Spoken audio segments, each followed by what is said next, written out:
মদিনায় ইহুদিদের এক প্রভাবশালী সর্দার ছিল। তার নাম ছিল হুয়াই ইবনে আখতাব।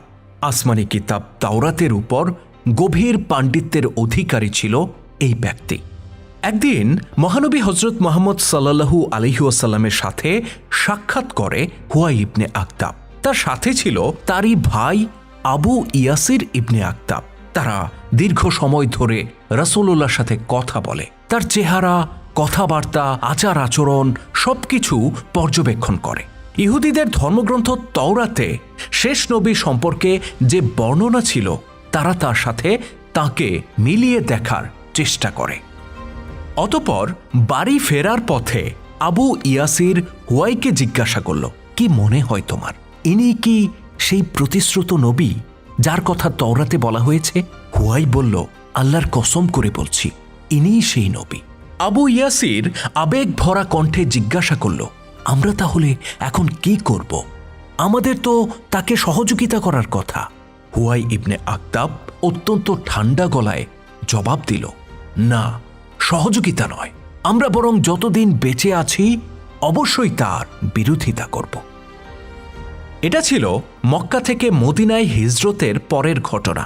মদিনায় বসবাসকারী ইহুদিরা জানত এই শহরে একজন নবী আসবেন। সেই নবীর জন্য তারা যুগ যুগ ধরে অপেক্ষা করছিল। কিন্তু বাস্তবেই যখন তিনি আসলেন তারা তখন তার বিরোধিতার সিদ্ধান্ত নিল। প্রশ্ন হচ্ছে, কেন? কি কারণে যার জন্য এত কালের অপেক্ষা আজকে তার বিরোধিতার সিদ্ধান্ত? এই কেনর উত্তরটা লুকিয়ে আছে ইহুদিদের মানসিকতায়। তারা আশা করত প্রতিশ্রুত নবীর জন্ম হবে ইহুদি পরিবারে, অর্থাৎ বনি ইসরাইল বংশে। তারা তখন তার সাথে মিলে গোটা দুনিয়াতে রাজত্ব করবে। কিন্তু সেই স্বপ্ন তাদের পূর্ণ হলো না। শেষ নবীর জন্ম হলো কোরাইশ বংশে, যে কোরাইশরা ছিল হজরত ইসমাইল আলাইহিস সালামের বংশধর। ইহুদিরা আল্লাহর এই সিদ্ধান্ত মেনে নিতে পারল না। তারা অহংকার করে বলল, আমরা ইসহাকের বংশধর, ইসমাইলের বংশে আগত নবীকে আমরা কেন মানব? ব্যাস, এই অহংকার থেকেই শুরু হলো বিরোধিতা। কেবল হুয়াই ইবনে আখতাব নয়, গোটা ইহুদি সম্প্রদায় সম্মিলিতভাবে শেষ নবীর বিরোধিতা করার সিদ্ধান্ত নিল। রাসূলুল্লাহ সাল্লাল্লাহু আলাইহি ওয়াসাল্লাম মদিনায় হিজরতের পর সেখানকার সবাইকে নিয়ে একটা শান্তি চুক্তি করেছিলেন, ইতিহাসে যাকে মদিনা সনদ হিসেবে আখ্যায়িত করা হয়। সেখানে বলা হয়, মদিনার মুসলিম অমুসলিম নির্বিশেষে আমরা সবাই শান্তিতে বসবাস করব, কেউ কারো সাথে শত্রুতা করব না। এ সময় মদিনায় 3টি ইহুদি গোত্র ছিল, তারাও এই শান্তি চুক্তিতে স্বাক্ষর করে। কিন্তু শীঘ্রই দেখা যায় তারা এই শান্তি চুক্তি মানছে না। যেখানে সেখানে তারা মুসলিমদের সাথে খারাপ ব্যবহার করছে এবং একটা অশান্ত পরিবেশ সৃষ্টির পায়তারা করে যাচ্ছে। ইহুদিদের মধ্যে এমন ব্যক্তিও ছিল যারা রাসূলুল্লাহকে ব্যঙ্গ বিদ্রূপ করে কবিতা রচনা করত আর হাটে বাজারে সেগুলো মানুষকে শুনিয়ে উপহাস করত। আল্লাহর নবী দীর্ঘদিন এই বিষয়গুলো উপেক্ষা করে যান, কিন্তু একটা সময় আসে যখন এসবের লাগাম টেনে ধরা জরুরি হয়ে পড়ে। সবার আগে গন্ডগোলটা পাকায় ইহুদি গোত্র বনু কায়নুকা। এরা ছিল মদিনার সবচেয়ে সম্পদশালী গোত্র। সোনা, রূপা, অস্ত্র শস্ত্র কোনো কিছুরই অভাব ছিল না তাদের। মদিনার একমাত্র স্বর্ণের বাজারটি ছিল তাদের মালিকানাধীন। একদিন একজন মুসলিম নারী ওই বাজারে গেলেন। কিছু জিনিসপত্র বিক্রি করে তিনি এক স্বর্ণকারের দোকানে বসলেন। স্বর্ণকার ছিল ইহুদি। তার মাথায় তখন শয়তানি বুদ্ধি ঘুরপাক খাচ্ছিল। সে ওই মুসলিম নারীর অজান্তে তার কাপড়ের মধ্যে একটা পেরেক আটকে দেয়। নিজের কাজ শেষ করে মহিলাটি যখন দোকান থেকে বের হতে যাবেন, ঠিক তখন পেরেকের টানে তার কাপড়টি ছিঁড়ে যায় এবং একটা লজ্জাজনক পরিস্থিতি সৃষ্টি হয়। উপস্থিত ইহুদিরা এই দৃশ্য দেখে শয়তানের মতো হাসতে থাকে এবং ঠাট্টা উপহাস করতে থাকে। এ সময় সেখানে উপস্থিত ছিলেন একজন মুসলিম যুবক। এক মুসলিম নারীর এমন অপমান তিনি সহ্য করতে পারলেন না। সাথে সাথে ওই বজ্জাত্রার উপর তিনি ঝাঁপিয়ে পড়লেন এবং তাকে হত্যা করে ফেললেন। উপস্থিত অন্যান্য ইহুদিরাও হাত গুটিয়ে বসে থাকল না, তারাও মুসলিম যুবককে পিটিয়ে হত্যা করে ফেলল। শীঘ্রই এই খবরটা রাসূলুল্লাহর কাছে পৌঁছে যায়। তার কাছে একজন মুসলিম যুবকের জীবনের মূল্য ছিল অনেক বেশি, তার চেয়েও বেশি ছিল একজন মুসলিম নারীর ইজ্জতের মূল্য। তিনি সাথে সাথে বনু কাইনুকার বিরুদ্ধে যুদ্ধ ঘোষণা করলেন এবং সাহাবীদেরকে নিয়ে তাদের দুর্গ অবরোধ করলেন।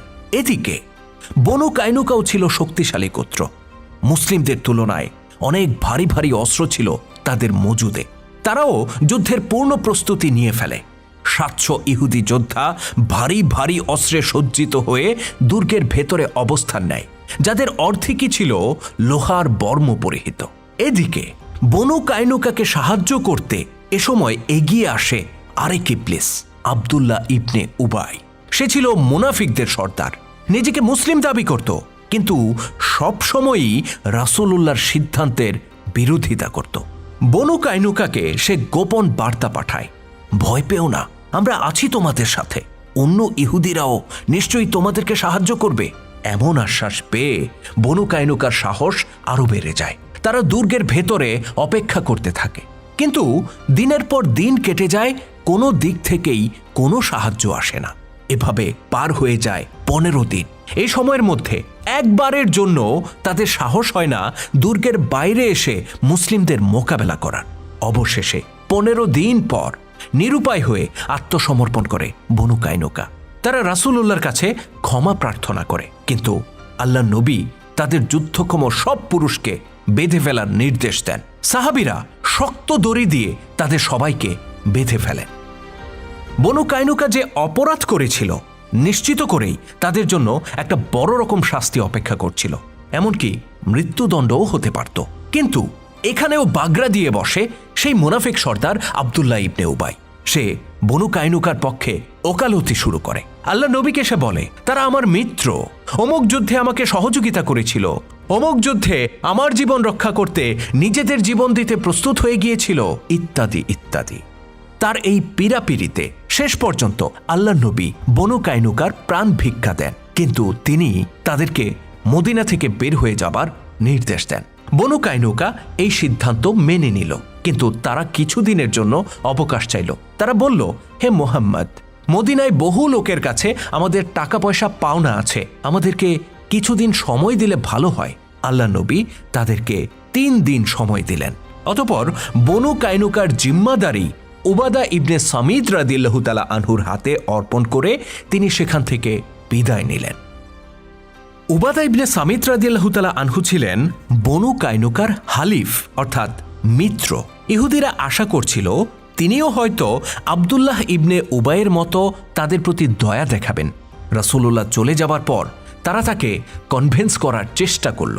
তারা বলল, আমাদেরকে আরও কিছুদিন সময় বাড়িয়ে দাও, পাওনা টাকা আদায়ের জন্য 3টা মাত্র দিন তো যথেষ্ট নয়। উবাদা রাদিয়াল্লাহু তাআলা আনহু তখন বললেন, আল্লাহ নবী তোমাদেরকে যে সময় দিয়েছেন তার মধ্যেই তোমাদেরকে বেরিয়ে পড়তে হবে। সিদ্ধান্তের ক্ষমতা যদি আমার হাতে থাকতো আমি তো তোমাদেরকে একটা দিনও সময় দিতাম না। তারা বিস্ময়ের সাথে বলল, তুমি এসব কি বলছো? আমরা কি একে অপরের মিত্র নই?